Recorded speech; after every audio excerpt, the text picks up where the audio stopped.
미역과 이것 함께 드시면 당뇨가 사라지고 치매가 예방됩니다. 평소 무심코한 이 행동 때문에 암과 치매에 걸릴 수 있습니다. 미역에는 풍부한 영양 성분이 있어 당뇨 예방, 골다공증, 심혈관 질환 예방, 암 예방 등 다양한 효능을 갖고 있기도 하죠. 그렇다면 미역은 어떻게 먹어야 암과 치매에 안 걸리고 우리 몸을 건강하게 만드는 보약이 될 수 있을까요? 미역국 끓일 때 고소한 들기름에 미역을 달달 볶아서 끓여 먹으면 정말 맛있잖아요. 그런데 절대로 미역을 볶을 때 들기름을 넣고 조리하시면 안 됩니다. 들기름은 오메가3 지방산과 혈관의 콜레스테롤을 제거하고 노폐물을 배출하여 혈관을 건강하게 해줍니다. 또한 동맥경화를 방지하여 심혈관 질환을 예방하고 뇌신경을 활발하게 하여 치매 예방에도 좋은 효능이 있습니다. 그런데 들기름은 다른 점이 낮아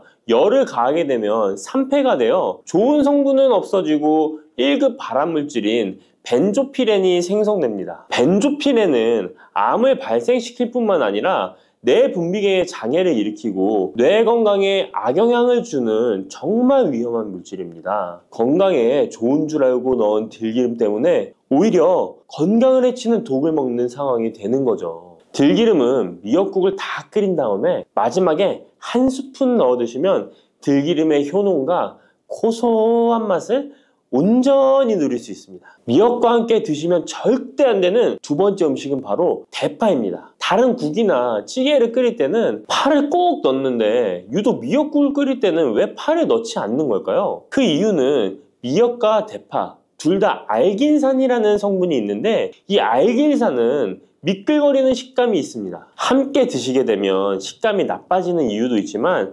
식감보다도 더 중요한 이유가 있습니다. 대파에는 인과 유황 성분이 있는데요. 미역과 대파를 함께 드시게 되면 대파 안에 인과 유황 성분 때문에 미역에 함유된 칼슘의 흡수를 방해받게 됩니다. 미역에는 칼슘이 엄청나게 많이 들어있는데요. 미역에 함유된 칼슘의 함량은 100g당 960mg이고요. 우유에 함유된 칼슘의 함량은 100g당 105mg입니다. 우유보다 9배 정도나 더 많다는 것이죠. 성인 기준 하루 칼슘의 권장 섭취량이 600mg에서 700mg 정도인데요.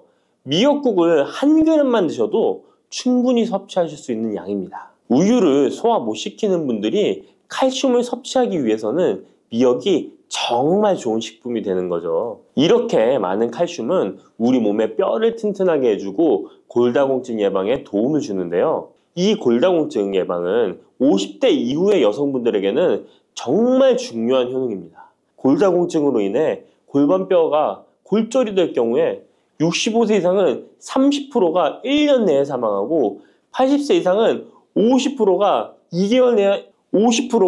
2개월 내에 사망을 할 수 있다는 통계가 있습니다. 나이가 들어갈수록 미역을 충분히 섭취하시는 것을 추천드립니다. 이런 칼슘 보충제에 정말 중요한 미역을 대파와 함께 드신다면 칼슘 흡수가 제대로 되지 않는 것이죠. 미역에 미끌미끌한 성분이 알긴산이라고 했잖아요. 이 알긴산도 우리 몸에 정말 중요한 역할을 해줍니다. 바로 알긴산은 다른 물질을 흡착하는 성질이 있어 혈관 내에 나쁜 콜레스테롤을 흡착하여 배출을 도와줍니다. 이렇게 되면 동맥경화를 예방할 수 있고 혈액순환을 원활하게 하며 심혈관 질환을 예방하는 데 도움을 줄 수 있습니다. 미역이 피를 맑게 한다고 하잖아요. 바로 이 알긴산의 효능 때문에 혈관이 깨끗해지기 때문입니다. 또한 알긴산은 장 운동을 촉진하고 배변 활동을 원활하게 하여 변비 예방에 도움을 줍니다. 이는 미역의 풍부한 식이섬유와 함께 장 건강에 도움을 주는 거죠. 미역에 함유된 풍부한 식이섬유는 당뇨 예방에 탁월한 효능을 발휘하는데요. 국립보건원에서 장년층 7,400명을 대상으로 추적 조사를 해봤는데 해조류를 전혀 먹지 않는 사람과 매일 미역국 반 그릇 이상의 해조류를 섭취한 사람의 당뇨병 발생 위험도를 조사했는데 하루에 미역국 반 그릇 이상 먹는 사람이 해조류를 전혀 먹지 않는 사람에 비해 당뇨병 발생 위험도가 20%가 낮았습니다. 미역의 풍부한 식이섬유는 급격히 오르는 혈당을 막아주는데요. 식이섬유가 소화의 속도를 늦춰주고 인슐린의 분비를 조절해주기 때문입니다. 식이섬유는 포만감을 높여주고 칼로리가 낮아 식사량을 조절하는 데 도움을 주고 체내에 노폐물과 독소를 배출하여 체중을 감량하는 데도 도움을 주어 다이어트 식품으로도 많이 활용되고 있습니다. 미역국은 또 아이를 출산한 산모들이 반드시 먹는 음식인데요. 미역의 풍부한 요오드는 출산 후 늘어난 자궁을 수축시켜주는 데 도움을 주며 모유가 잘 나오도록 도와줍니다. 또한 요오드는 피를 멎게 하여 상처를 빨리 아물게 하는 역할도 해줍니다. 칼슘과 철분이 풍부하여 출산 후에 흥분된 신경을 안정시켜주고 혈액의 생성을 도와 산모의 빈혈 예방에 도움을 주게 됩니다. 또한 칼륨이 풍부한데요. 칼륨은 체내 나트륨을 배출해주는 역할을 해줘 산모의 부종을 완화시켜주는데 탁월하기도 합니다. 그리고 요오드는 산모에게 좋을 뿐만 아니라 신진대사를 촉진하여 몸에 에너지를 보충해주는 역할을 합니다. 요오드가 부족할 때 나타나는 증상들이 있는데요. 몸에 기력이 없다고 하죠. 힘이 없고 피로감이 높아지게 됩니다. 신진대사가 원활하지 않기 때문에 몸의 영양소를 소모하지 않게 되어 체중이 증가하게 되고요. 피부가 건조해져 거칠어지고 탈모도 일어날 수 있습니다. 나이 들면서 인지 능력이 떨어지는 것도 요오드 부족의 한 현상일 수도 있습니다. 요오드가 부족하면 우리 몸의 호르몬의 중추적인 역할을 하는 갑상선에 문제가 생기는데요. 바로 갑상선 저하증이 생길 수 있습니다. 이러한 문제들을 미역을 섭취함으로 예방할 수 있는 건데요. 요오드의 하루 권장 섭취량은 2.4mg입니다. 미역국 한 그릇에는 요오드가 약 1.1mg 정도 함유되어 있으니 미역국은 하루에 한두 그릇만 드시길 바랍니다. 요오드는 과하게 섭취하게 돼도 문제가 생기는데요. 요오드의 섭취량이 많아지면 갑상선염이나 다른 갑상선 질환도 유발할 수 있습니다. 특별히 갑상선이 약하신 분들은 미역을 섭취하는데 주의하셔야겠습니다. 갑상선은 우리 몸에서 가장 중요한 내분비 기관 중 하나인데요. 갑상선은 목 부분, 기관지 아래에 위치한 나비 모양의 내분비 기관인데요. 중요한 여러 기능을 하지만 그 중에서도 대사율을 조절하는 역할이 있습니다. 갑상선에 T3, T4 호르몬을 분비하여 우리 몸의 에너지 소비와 체온 조절을 하는데 중요한 역할을 하게 됩니다. 갑상선 호르몬은 신경 시스템의 정상적인 기능을 유지하는데 꼭 필요한데요. 호르몬이 제대로 분비되지 않아 수치가 너무 높거나 낮게 되면 우울, 불안 증세, 기억력 감퇴 등의 문제도 발생할 수가 있습니다. 이 갑상선 호르몬에 영향을 미치는 것 중에 요오드가 있는데요. 요오드가 부족하면 세계보건기구에서는 뇌세포가 손상되고 치매가 발생할 수 있다고 보고하고 있습니다. 갑상선 저하증이나 항진증이 있는 분들이 요오드가 많은 미역을 많이 드시면 오히려 건강을 더 해칠 수가 있습니다. 건강하신 분들은 미역을 많이 드셔도 호르몬 조절이 잘 되어 문제가 없지만 갑상선에 문제가 있어서 호르몬 조절이 잘 안 되는 분들은 이 요오드의 수치가 높아지게 되면 체내에 활성산소가 증가하게 되어 염증을 일으키고 갑상선염을 유발하고 극히 드물지만 심해지면 갑상선 암으로도 발전시킬 가능성도 있습니다. 따라서 갑상선에 문제가 있는 분들은 미역을 드실 때 주의하셔야 합니다. 날이 갈수록 암의 발병률이 높아지고 있어서 암에 대한 관심도가 높아지는 것이 사실이죠. 이처럼 미역에는 강력한 항암 효과가 있어 건강식품으로도 아주 좋은데요. 미역에는 요오드, 식이섬유, 칼슘, 비타민 등 많은 영양소가 있다고 했잖아요. 그런 것보다 훨씬 중요한 것이 있습니다. 바로 후코이단이라는 성분인데요.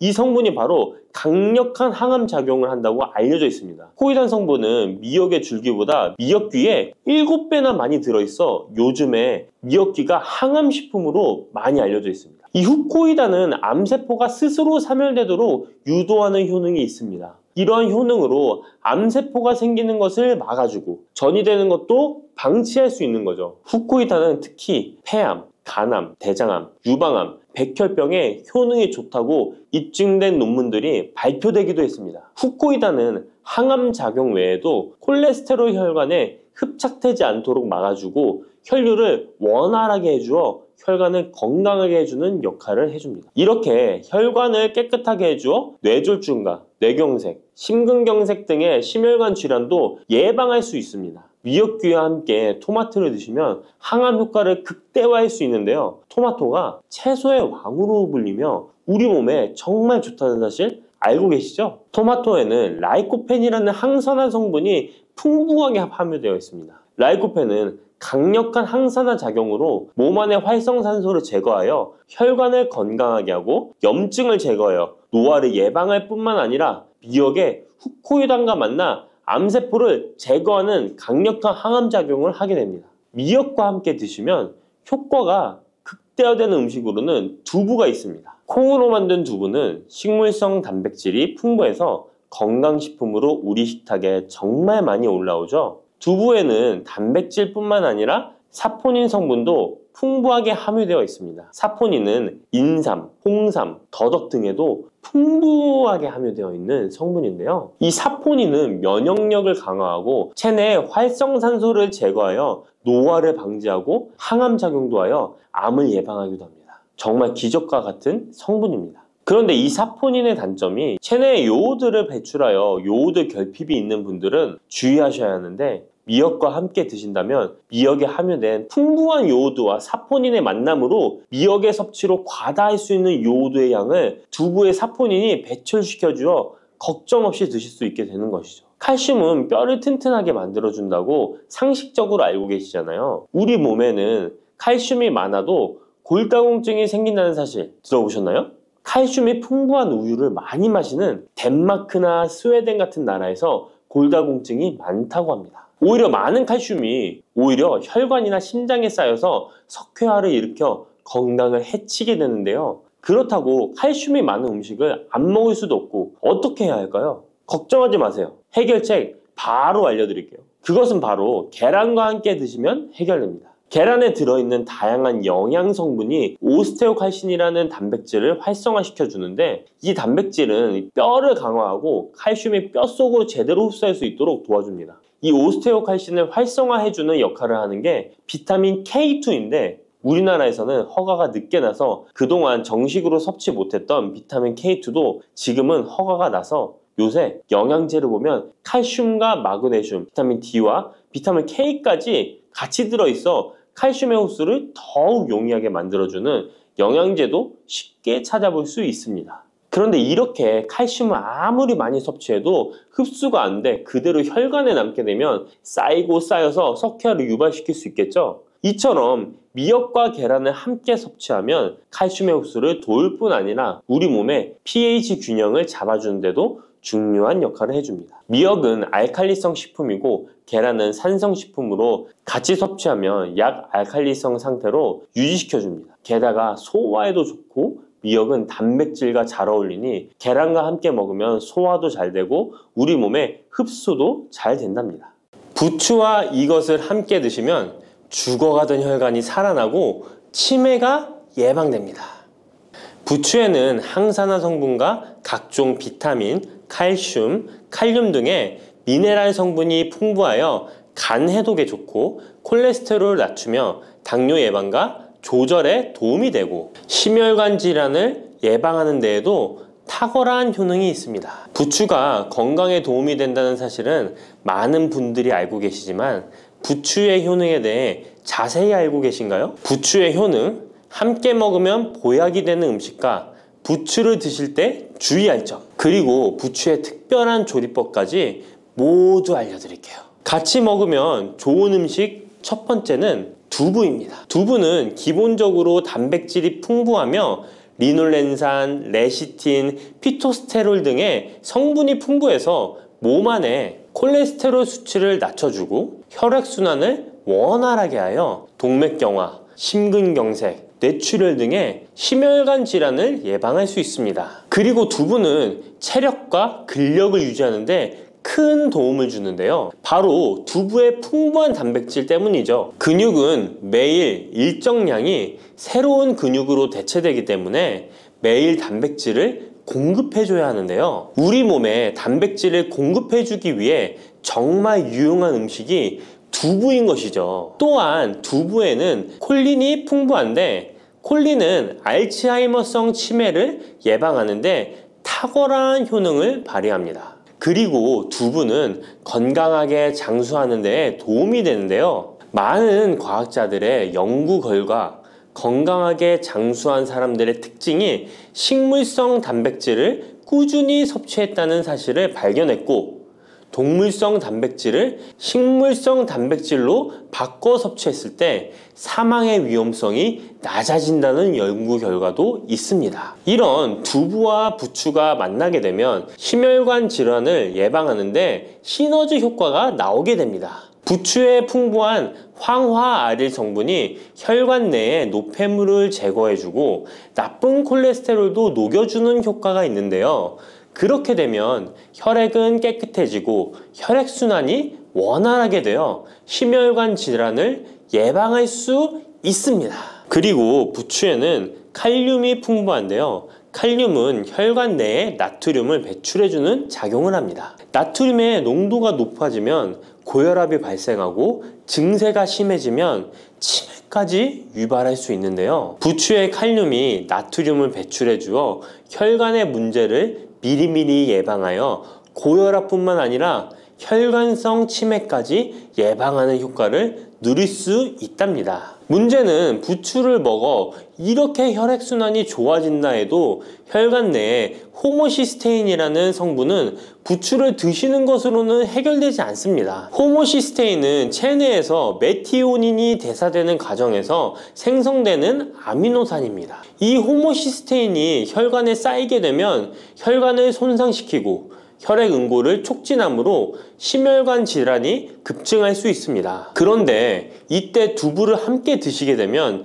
혈관 내 호모시스테인을 제거하는데 놀라운 효과를 볼 수 있는데요. 바로 두부의 풍부한 엽산이 호모시스테인을 몸 밖으로 배출해 주는데 탁월하기 때문이죠. 이 엽산이 호모시스테인을 다시 메티오닌으로 전환시켜 독성을 완화시킬 수 있습니다. 앞에 말씀드렸다시피 두부에 단백질이 풍부하다는 사실은 알고 계실 거예요. 그런데 단백질의 양이 고기보다 훨씬 많다는 사실은 모르셨죠? 나이가 들수록 고기가 소화가 잘 안 되어 잘 안 드시게 되는 분들이 많이 있습니다. 그리고 우리나라 성인들의 단백질 섭취량이 많이 부족하다는 통계 자료도 있습니다. 두부를 드시게 되면 부족한 단백질을 충분히 보충해 주어 근육을 튼튼하게 하는 데 도움이 되고, 이는 관절염과 통증을 예방하는 데에도 도움이 되는 것이죠. 그리고 두부에는 이소플라본이란 성분이 많이 들어있는데요. 이소플라본은 칼슘의 흡수를 도와주고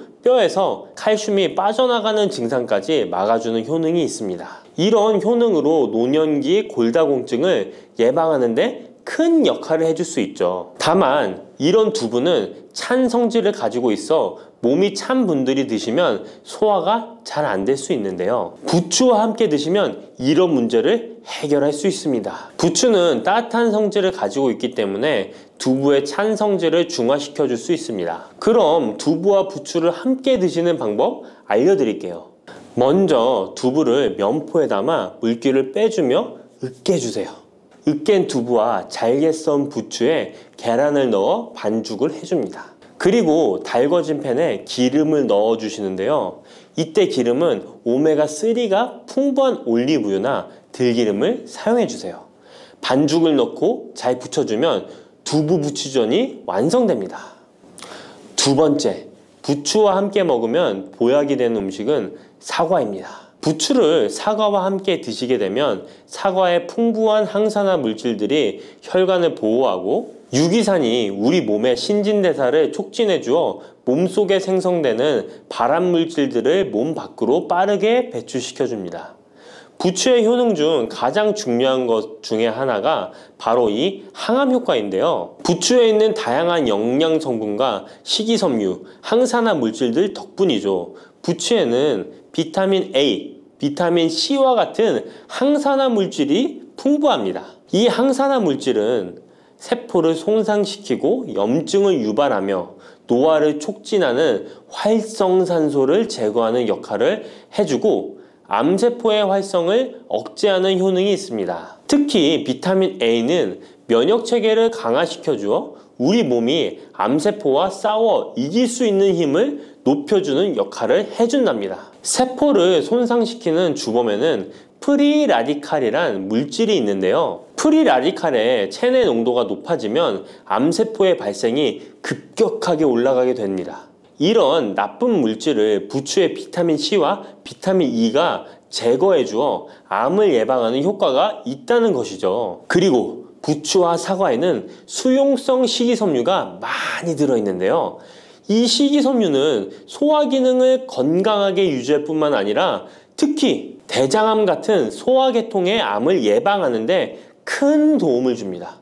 그리고 식이섬유가 풍부한 부추와 사과는 혈당 관리에 도움을 주어 당뇨를 예방하고 개선하는 데 큰 역할을 하는데요. 식이섬유는 혈관 내에 콜레스테롤을 배출하는 데 도움을 주고 당 성분이 장에서 천천히 흡수되도록 해주어 혈당이 급격히 오르는 것을 방지해 줍니다. 이렇게 되면 췌장에서 인슐린이 분비되는데 충분한 시간을 벌어주어 췌장이 혹사되는 것도 예방해 주는 것이죠. 그럼 부추와 사과는 어떻게 드시면 좋을까요? 먼저 각종 채소로 샐러드를 만들어 드실 때 부추와 사과를 채를 썰어 함께 드셔도 정말 맛있게 드실 수 있습니다. 그리고 부추와 사과를 함께 갈아서 주스로 만들어 드셔도 좋은데요. 만드는 방법도 아주 간단합니다. 먼저 잘 씻은 부추를 적당한 크기로 잘라주시고 사과도 가운데 씨를 빼고 적당하게 잘라줍니다. 믹서기에 넣고 물 1컵, 올리브 오일을 1스푼 넣어줍니다. 올리브 오일을 넣으면 부추의 영양성분 흡수율을 몇 배나 올려줄 수 있습니다. 이렇게 넣고 갈아주기만 하면 부추 사과 주스 완성입니다. 세 번째, 부추와 함께 먹으면 보약이 되는 음식은 돼지고기입니다. 부추의 강력한 생명력은 지친 간을 되살리는데도 그 효능이 뛰어나 간에 쌓인 독소를 제거하는데도 효과적인데요.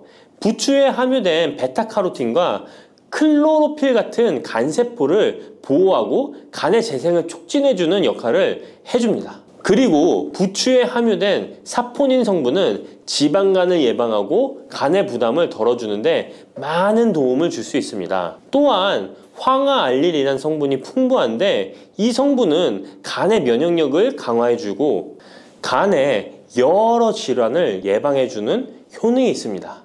여러분 혹시 글루타치온이라는 영양제 들어보셨나요? 부추에는 체내에서 이 글루타치온을 합성할 때 필요한 황화합물이 풍부하여 간의 해독작용을 높여줄 수 있습니다. 이때 돼지고기를 부추와 함께 드시면 우리 몸에 보약이 되는데요. 부추의 알리신 성분이 돼지고기의 비타민 B1의 흡수율을 높여줍니다. 또한 부추의 따뜻한 성질이 돼지고기의 찬 성질을 보완해 주어 소화가 잘 되도록 도와주고 위장 건강에 도움을 줄 수 있습니다. 그리고 영양학적으로도 서로 보완이 되어 균형 잡힌 식사가 될 뿐만 아니라 혈액순환 개선, 면역력 강화, 피로 해소, 에너지 증진, 항암 효과 등을 더 효과적으로 얻을 수 있습니다. 그렇다면 부추와 돼지고기는 어떻게 드시면 될까요? 돼지고기 수육을 부추와 함께 쌈을 싸서 드셔도 좋지만 반찬으로 만들어 먹을 수 있는 방법을 제가 알려드릴게요. 바로 돼지고기 부추볶음인데요.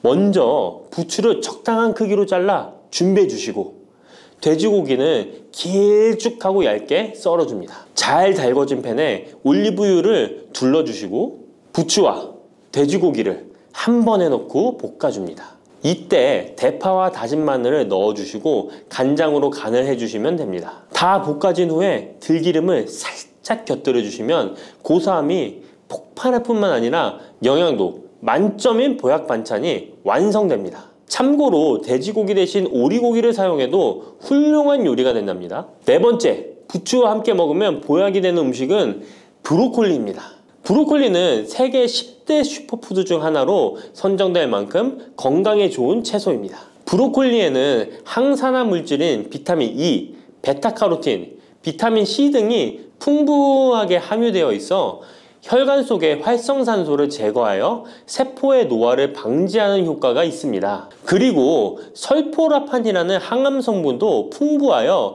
암세포의 성장을 억제하고 암 예방에 효과적인 놀라운 식물이죠. 또한 비타민 A가 풍부하여 눈 건강에도 아주 좋은 효능을 발휘합니다. 이 비타민 A는 부추에도 풍부하여 함께 드실 때 시너지 효과를 누릴 수 있게 되는데요. 비타민 A는 로놉신의 합성을 도와 야맹증을 예방해주고 눈의 점막을 만들어내는 효능이 있어 안구 건조증을 예방하고 눈시림 증상을 완화시켜 줄 수 있습니다. 또한 비타민 C는 활성산소를 제거하여 안구세포를 보호해주고 눈의 혈관을 건강하게 유지시켜 주어 망막이 손상되는 것을 막아줍니다. 이런 효능으로 눈이 충혈되는 것과 통증을 완화시켜 줄 수 있습니다.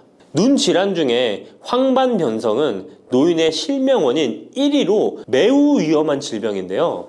부추와 브로콜리에 풍부하게 들어있는 비타민 E가 예방해 줄 수 있습니다. 황반변성은 안구의 급격한 노화로 인해 발생하는데 비타민 E가 노화를 막아주는 효능이 있어 황반변성을 예방하는 데 도움을 줍니다. 이 비타민 E는 비타민 C, 비타민 A와 함께 먹을 때 우리 몸에서 흡수율이 올라가는데요. 그렇기 때문에 부추와 브로콜리를 함께 먹으면 눈을 건강하게 하는데 높은 시너지 효과를 가질 수 있습니다. 그렇다면 부추와 브로콜리는 어떻게 드실 수 있을까요? 지금 바로 함께 먹는 특급 조리 방법을 알려드릴게요. 잘 씻은 부추를 적당 크기로 잘라 준비하고 브로콜리는 송이를 나누어 끓는 물에 부추와 함께 살짝 데쳐줍니다. 데친 부추와 브로콜리는 찬물에 헹군 후에 물기를 제거합니다. 간장, 식초, 설탕, 다진 마늘, 참기름을 섞어 양념장을 만들어 부추와 브로콜리를 골고루 묻혀줍니다. 마지막으로 통깨를 뿌려주면 맛있는 부추 브로콜리 무침이 완성됩니다.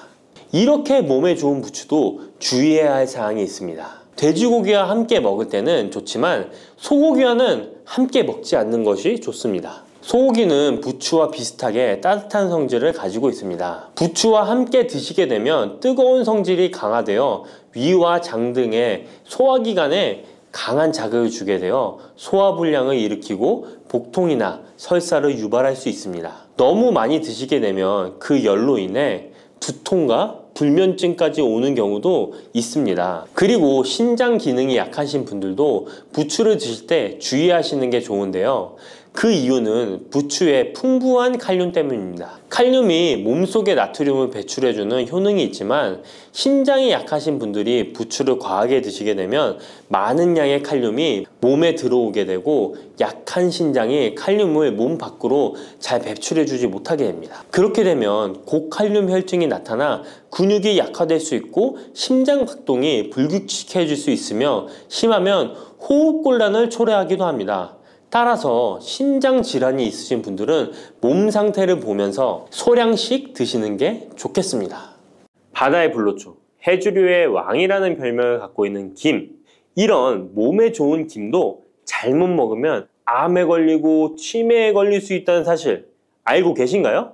아무리 좋은 음식도 제대로 알고 드실 때 건강을 지키는 보약이 될 수 있는 것이죠. 식탁 위에 빼놓을 수 없는 반찬, 김의 효능 5가지. 김을 드실 때 주의해야 될 분들, 그리고 김과 함께 먹으면 보약이 되는 최고의 음식과 김을 굽는 방법, 좋은 김을 고르는 방법까지 김에 대한 모든 것 알려드릴게요. 입맛도 없고 마땅한 반찬도 없을 때 김 하나만 있어도 밥 한 그릇 뚝딱 해치울 수 있지 않나요? 저도 마찬가지지만 저희 아이들도 김 하나만 있어도 반찬 투정 안 합니다. 이렇게 밥 반찬으로도 최고지만 요즘 전 세계에서 우리나라 문화에 열광을 하며 우리나라 음식에도 관심이 많은데요. 최근에는 특히 바로 이 김에 대한 관심도 높아졌습니다. 냉동김밥이 어마어마하게 많이 팔리면서 김에 대한 인기도 높아져 과자처럼 간식으로 김을 많이 먹고 있다고 하네요. 전 세계적으로 선풍적인 인기를 끌고 있는 김의 첫 번째 효능은 바로 뇌를 건강하게 해서 치매를 예방하는 데 좋다는 것입니다. 김에는 뇌신경을 활성화시키는 비타민 B1과 비타민 B2가 풍부하게 들어있는데요. 이 비타민들이 뇌세포의 건강을 유지하고 신경 전달 물질을 생성하는 데 도움을 주어 기억력을 향상시키고 뇌를 계속해서 활성화시켜줍니다. 또한 미네랄 성분들이 풍부하여 뇌 기능을 활성화하는 데 도움을 주어 치매를 예방할 수 있습니다. 그리고 김에는 포피란이라는 수용성 식이섬유가 풍부하게 함유되어 있는데요. 이 포피란은 혈관 내에 나쁜 콜레스테롤 LDL 수치를 떨어뜨려주는 효능이 있습니다. 따라서 혈관 내의 혈전 생성을 막아주고 동맥경화도 예방하여 혈액순환을 좋게 함으로써 뇌에도 혈류를 원활하게 해주는 것입니다. 또 김에 함유되어 있는 알긴산이라는 성분이 있는데요. 이 알긴산도 콜레스테롤이 혈관에 쌓이는 것을 방지하고 몸 밖으로 배출시켜주는 역할을 해줍니다. 국립부경대학교 연구팀의 연구 결과에 따르면 알긴산은 혈관 내의 중금속과 노폐물을 흡착하여 제거하고 혈액 속 중성지방 및 콜레스테롤을 억제하여 피를 맑게 하고 성인병 예방에 놀라운 기능을 한다고 보고하고 있습니다. 이러한 성분들의 효능으로 뇌에 필요한 영양분을 충분히 공급하고 노폐물을 빨리빨리 배출할 수 있게 되어 머리도 맑아지고 뇌신경을 튼튼하게 해주는 것이죠. 이러한 김과 계란을 함께 드시면 엄청난 시너지 효과를 누릴 수 있는데요. 계란에는 비타민 B1, 2와 콜린이라는 성분이 풍부한데 이 성분들이 뇌신경을 활성화하는 데 큰 도움을 줄 수 있습니다. 그 이유를 살펴보면 콜린은 뇌의 신경 시스템에서 중요한 역할을 하는 아세틸콜린이라는 물질의 주 성분인데 아세틸콜린은 신경 전달 물질로 뇌 세포 사이에서 정보를 전달하는 역할을 해줍니다. 바로 이 콜린이 충분히 공급되어야 기억력, 학습 능력, 그리고 인지 기능을 유지할 수 있습니다. 이뿐만 아니라 김은 계란에 부족한 비타민 C를 보충해주고 계란은 김에 부족한 비타민 D를 보충해줘서 서로가 정말 잘 어울리는 식품이 되는 것입니다. 계란과 김이 만나면 정말 뇌 기능에 필요한 보약이나 다름이 없는 것이죠. 김의 두 번째 효능은 식물성 단백질 공급원의 최고봉이라는 것입니다. 김에 함유된 단백질의 양은 소고기보다도 많은데요. 소고기가 단백질이 풍부하다고 알고 계시잖아요.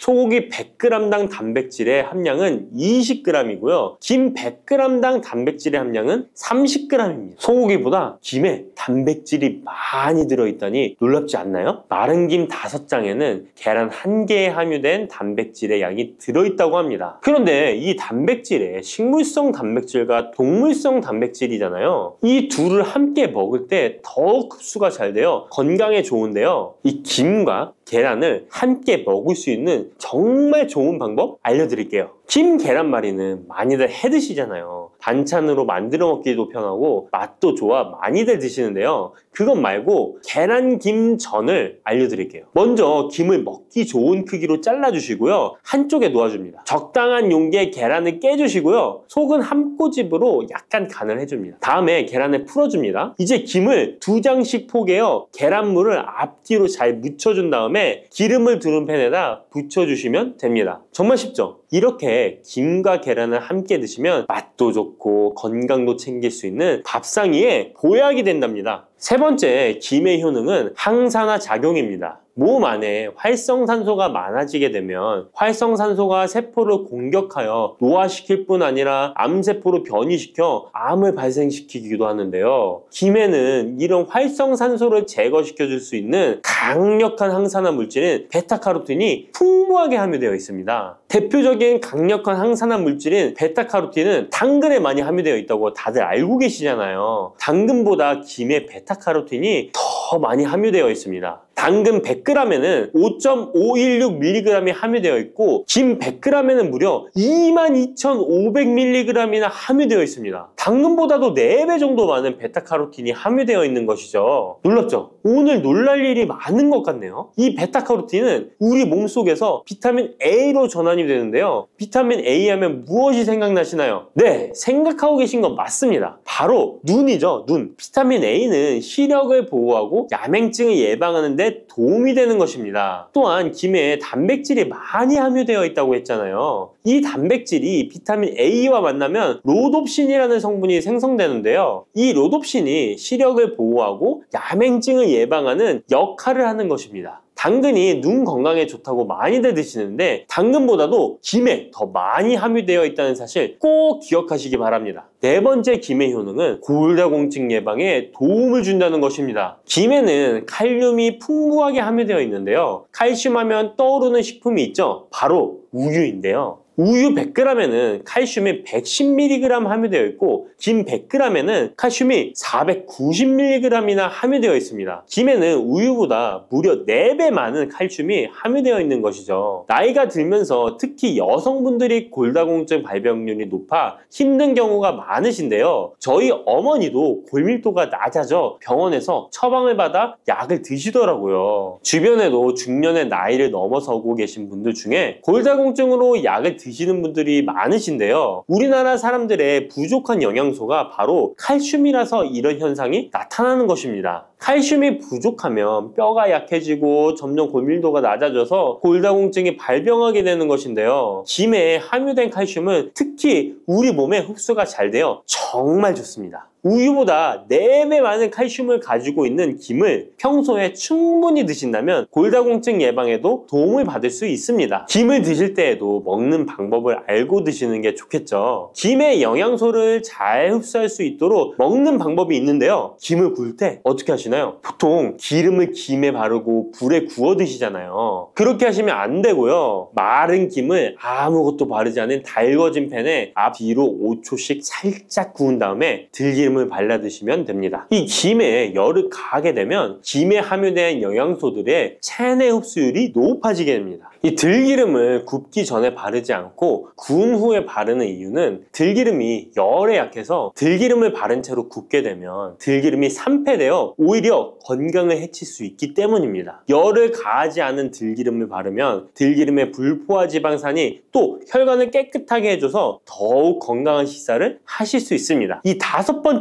김의 효능은 당뇨를 완화시키는 데 도움을 준다는 것입니다. 당뇨병이 있는 분들은 비타민 B1, 2가 결핍되어 있는 분들이 많은데요. 김에 바로 이 비타민 B1, 2가 풍부하게 함유되어 있어 당뇨를 완화시키는 데 도움이 되는데요. 2017년 한국식품과학지에 실려있는 연구에서 당뇨 환자들이 김을 섭취하면 혈당 수치를 낮추는데 도움이 된다고 보고했습니다. 이는 김에 함유된 비타민 B1, 2 때문이라고 밝혔습니다. 당뇨 환자는 비타민 B1, 2가 결핍되기 쉬운데요. 그 이유는 비타민 B1, 2는 고기에 보통 많이 함유되어 있는데 당뇨 환자의 식단은 채식인 경우가 많아서 비타민 B1, 2를 섭취할 수 있는 기회가 적어지기 때문입니다. 또한 당뇨 환자에게 처방되는 메트포르민 계열의 성분들의 약물이 비타민 B1, 2의 흡수를 방해해 비타민 B1, 2가 결핍될 가능성은 더욱 높아집니다. 당뇨 환자들은 고혈당으로 인해 신경이 많이 손상이 되는데요. 이 때문에 손발끝이 저리거나 통증이 오는 신경합병증이 발생하게 됩니다. 이 증상을 완화시키고 신경이 손상되지 않도록 보호하는 역할을 비타민 B1, 2가 해주는 것입니다. 이런 이유로 당뇨 환자는 비타민 B1, 2의 섭취를 신경 써서 해주는 것이 좋지만 말씀드린 대로 육류 식단은 또 당뇨 환자의 식단에 잘 들어가 있지 않죠. 그래서 비타민 B1, 2가 풍부한 김을 섭취하는 것이 당뇨 환자에게 정말 좋은 대안이 되는 것입니다. 비타민 B1, 2의 하루 권장 섭취량은 2.4mg인데요. 이는 자르지 않은 김 한 장만 섭취해도 충분히 섭취할 수 있는 양입니다. 당뇨가 있는 분들이라면 오늘부터 식사하실 때 김을 꼭 드셔야겠죠? 다만 시중에 판매되는 조미김은 기름에 구워지고 그 기름이 산패될 가능성이 높아 오히려 건강에 해로울 수 있으니까 알려드린 대로 마른 김에 기름을 바르지 않고 달궈진 팬에 살짝 구워 드시기 바랍니다. 그런데 이렇게 평소에 많이 드시고 계신데 잘못 드시면 건강을 해칠 수도 있다는 사실 알고 계신가요? 특별히 갑상선이 약하신 분들은 김을 섭취하는데 주의하셔야겠습니다. 갑상선은 우리 몸에서 가장 중요한 내분기 기관 중 하나인데요. 갑상선은 목 부분 기관지 아래에 위치한 나비 모양의 내분비 기관입니다. 중요한 여러 기능을 하지만 그 중에서도 특별히 대사율을 조절하는 기능을 합니다. 갑상선에 T3, T4 호르몬을 분비하여 우리 몸의 에너지 소비와 체온 조절을 하는데 중요한 역할을 하는 것입니다. 그리고 갑상선 호르몬은 신경 시스템의 정상적인 기능을 유지하는데 꼭 필요한데요. 이 호르몬이 제대로 분비가 되지 않아 수치가 너무 높거나 낮게 되면 우울증, 불안 증세,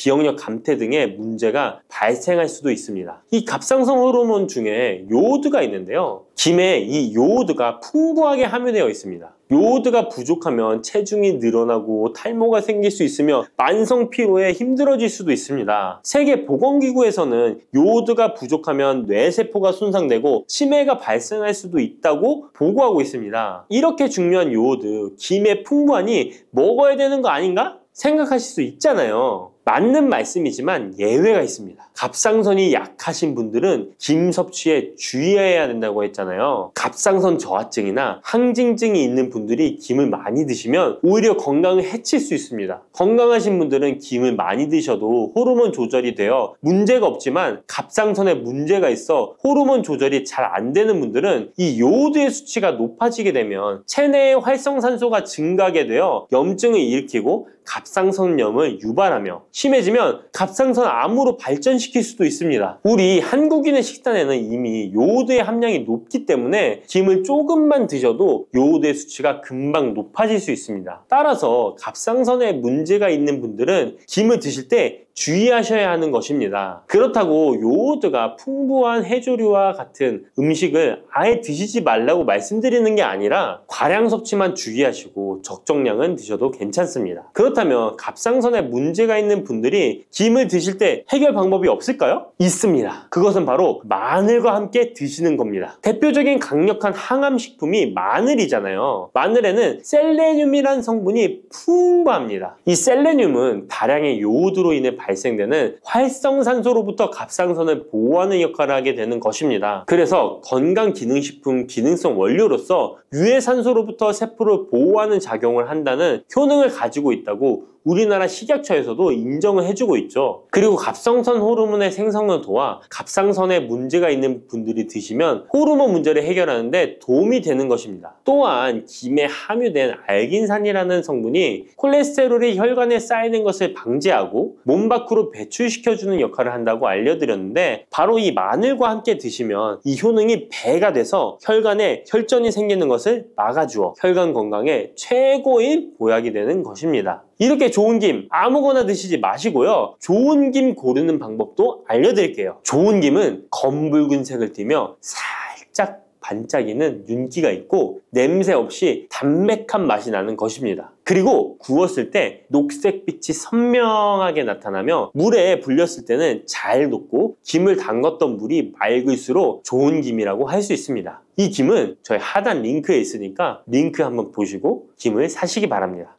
녹두는 이렇게 드셔야 당뇨가 예방되고 혈당이 쑥 떨어집니다. 한의학에서는 약으로 사용할 정도로 약효가 뛰어난 식재료가 녹두입니다. 우리 선조들은 이 약효를 잘 알고 일반 가정에서도 많이 사용했습니다. 이런 녹두가 만병의 근원인 고혈압과 당뇨에도 좋다는 사실 알고 계셨나요? 그런데 이렇게 좋다는 녹두도 잘 알고 드셔야 하는데요. 잘못 드시면 우리 몸에 독이 될 수도 있고 잘 드시면 보약이 될 수도 있습니다. 녹두는 어떻게 또 무엇과 먹어야 되고 주의할 점은 무엇인지 모두 알려드릴게요. 녹두에 약간 거친 식감을 싫어하시는 분들이 껍질을 까고 녹두 속 알맹이만 드시는데요. 녹두에 놀라운 영양 성분들이 거의 다 껍질에 있기 때문에 녹두 껍질은 반드시 함께 드셔야 합니다. 녹두에는 식이섬유가 풍부하고 소화를 돕는 효소가 많아 소화가 잘 안 되는 분들이 드시면 도움이 되는데요. 녹두에 풍부한 식이섬유가 장운동을 활발하게 하고 소화를 돕는 효소가 장내에 유익균을 풍성하게 해줘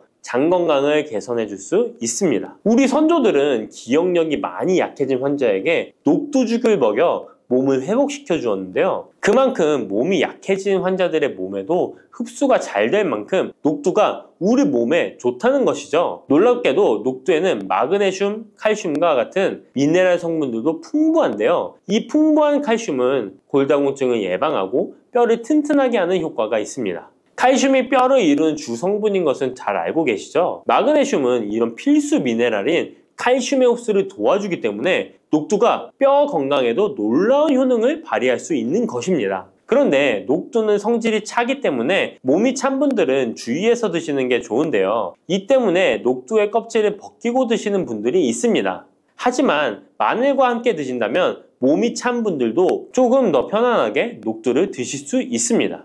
마늘의 따뜻한 성질이 녹두의 찬 성질을 중화시켜주기 때문이죠. 이뿐만 아니라 마늘이 대표적인 항암식품인 사실은 알고 계시잖아요. 마늘에는 S알리시스테인과 알리신이라는 성분이 풍부해서 암세포를 억제하고 사면시켜주는 효능이 있습니다. 또한 강력한 항산화 성분인 폴리페놀이 많이 들어있어서 나쁜 콜레스테롤의 성장을 막아 혈관을 깨끗하게 만들어주기 때문에 심혈관 질환에 매우 탁월하답니다. 이뿐만 아니라 체내 지방의 대사를 촉진하여 지방 분해를 통해 체지방을 제거하고 비만을 예방하는 효능까지 있는 놀라운 식품이죠. 그래서 마늘을 녹두와 함께 드시면 시너지 효과가 있기 때문에 우리 몸에 보약이 될 수 있습니다. 마늘과 녹두를 함께 먹을 수 있는 가장 간단한 방법은 마늘 녹두밥을 지어 먹으면 되는데요. 녹두를 물에 충분히 불려서 밥을 하시면 녹두 껍질의 거친 식감을 완화시켜 편하게 드실 수 있습니다. 그리고 우리가 녹두하면 생각나는 대표적인 음식이 녹두 빈대떡이 있는데요. 맛있는 녹두 빈대떡에 돼지고기를 갈아서 함께 부쳐 먹기도 하죠.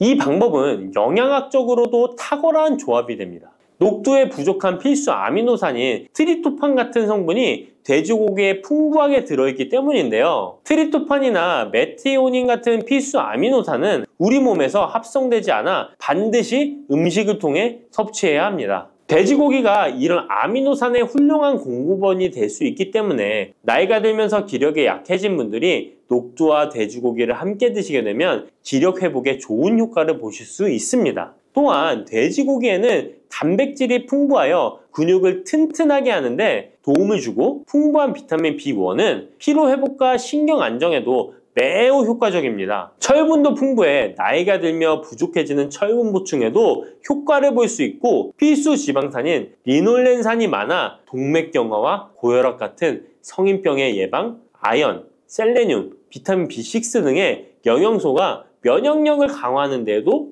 도움을 줍니다. 녹두는 또한 혈당을 낮춰주고 인슐린 감수성을 높여주는 효능이 있어서 당뇨 관리에도 너무 좋은 식품인데요. 풍부한 식이섬유는 소장에서 당의 흡수를 지연시켜주고 다양한 미네랄과 비타민이 당뇨로 인한 합병증을 예방하는 데에도 좋은 효능이 있습니다. 이때 팥과 함께 드시면 이런 효과들이 매우 높아집니다. 팥은 강력한 항산화 성분인 안토시아닌이 풍부해서 혈관의 활성산소를 제거해주고 혈관세포의 손상을 예방해줘서 혈관을 깨끗하고 건강하게 해줄 수 있습니다. 2014년에 발표된 한 연구에서 팥을 섭취하는 것이 2형 당뇨병 환자의 혈당 수치와 인슐린 저항성을 개선하는 데 도움이 되는 것으로 보고됐습니다. 이 연구에서는 4주 동안 매일 팥을 섭취한 결과 당뇨 환자들의 공복 혈당 수치가 평균 19.5% 감소하였고 인슐린 저항성이 감소하는 결과를 볼 수 있었습니다.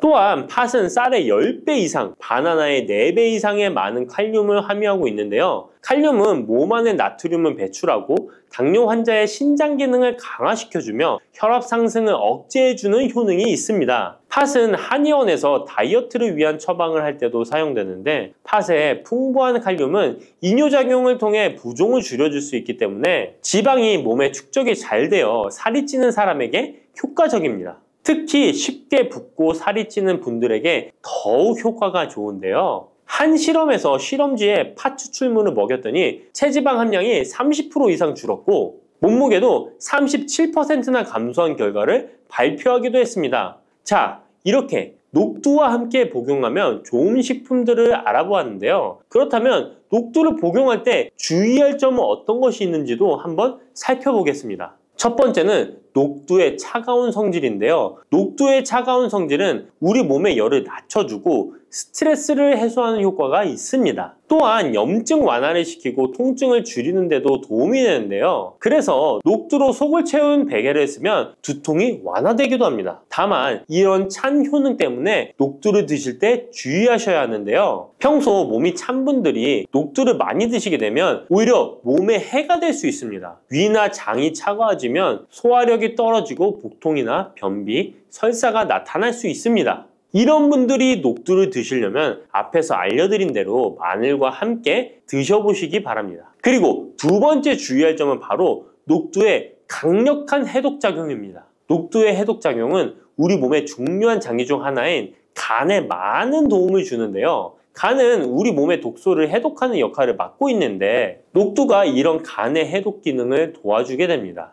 녹두의 풍부한 단백질과 펩타이드는 간 해독 작용에 필요한 글루타치온의 원료를 공급해주며 체내에 중금속과 독성 물질과 결합하여 몸 밖으로 내보내는 역할을 하게 됩니다. 특히 중금속 해독 연구에서는 납, 카드뮴 등의 흡수를 억제하거나 배출을 도와서 독성 완화 효과를 보여주기도 했습니다. 하지만 이런 효과가 우리가 보약을 복용하는 경우에는 상극이 될 수 있습니다. 보약의 효과가 녹두의 해독작용 때문에 많이 사라져버릴 수 있기 때문입니다. 그래서 한의원에서 한약을 지으면 녹두나 숙주나물을 먹지 말라고 얘기하는 겁니다. 이런 녹두의 해독작용은 녹두의 껍질에 있는 성분 때문에 나타나게 되는데요. 따라서 껍질을 제거하고 만든 요리나 녹두 전분으로 만든 청포묵, 녹두당면을 드시면 녹두의 해독작용은 누릴 수가 없습니다. 물론 녹두 껍질을 제거해도 알맹이에 영양 성분들이 풍부한데요. 해독작용이 필요한 경우에는 껍질을 제거하지 않고 복용하시는 게 좋습니다. 세 번째로 복용 시에 주의할 점은 녹두의 풍부한 칼륨입니다. 앞에서 얘기했던 것처럼 칼륨은 나트륨을 배출해주며 당뇨와 고혈압에 도움이 되지만 신장이 약하신 분들에게는 간혹 독이 될 수 있습니다. 신장이 약하신 분들이 녹두를 필요 이상 많이 드시게 되면 칼륨 배출이 제대로 안 되면서 몸에 칼륨이 쌓여서 고칼륨 혈증이 발생할 수 있습니다. 그렇게 되면 근육 약화나 부정맥, 심장 질환 등의 증상이 발생할 수 있으니까 신장이 약하신 분들은 과도하게 많이 드시지 않는 게 좋습니다.